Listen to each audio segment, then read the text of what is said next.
இன்றைய நற்செய்தி புனித மத்தேயு எழுதிய நற்செய்தியிலிருந்து வாசகம். அதிகாரம் 22, இறை வார்த்தைகள் 1 முதல் 14 முடிய. இயேசு மீண்டும் அவர்களை பார்த்து உவமைகள் வாயிலாக பேசியது.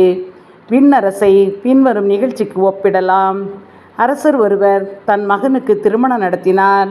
திருமணத்திற்கு அழைப்பு பெற்றவர்களை கூட்டிக் கொண்டு வருமாறு அவர் தம் பணியாளர்களை அனுப்பினார். அவர்களோ வர விரும்பவில்லை.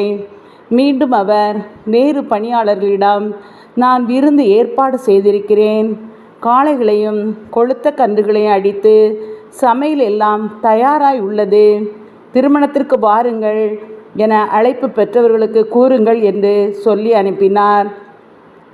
அழைப்பு பெற்றவர்களோ அதை பொருட்படுத்தவில்லை. ஒருவர் தம் வயலுக்கு சென்றார், வேறு ஒருவர் தம் கடைக்கு சென்றார். மற்றவர்களோ அவருடைய பணியாளர்களை பிடித்து இழிவுபடுத்தி கொலை செய்தார்கள். அப்பொழுது அரசர் சினமுற்று தம் படையை அனுப்பி அக்கொலையாளிகளை கொன்றளித்தார். அவர்களுடைய நகரத்தையும் தீக்கிரையாக்கினார். பின்னர் தம் பணியாளர்களிடம், திருமண விருந்து ஏற்பாடாகி உள்ளது, அழைக்கப்பெற்றவர்களோ தகுதியற்று போனார்கள். எனவே நீங்கள் போய் சாலையோரங்களில் காணும் எல்லாரையும் திருமண விருந்திற்கு அழைத்து வாருங்கள் என்றார். அந்த பணியாளர்கள் வெளியே சென்று வழியில் கண்ட நல்லோர் தீயோர் யாவரையும் கூட்டி வந்தனர்.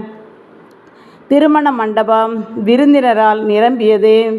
அரசர் விருந்தினரை பார்க்க வந்தபோது அங்கே திருமண ஆடை அணியாத ஒருவரை கண்டார். அரசர் அவனை பார்த்து, தோழா, திருமண ஆடையின்றி எவ்வாறு உள்ளே வந்தாய் என்று கேட்டார்.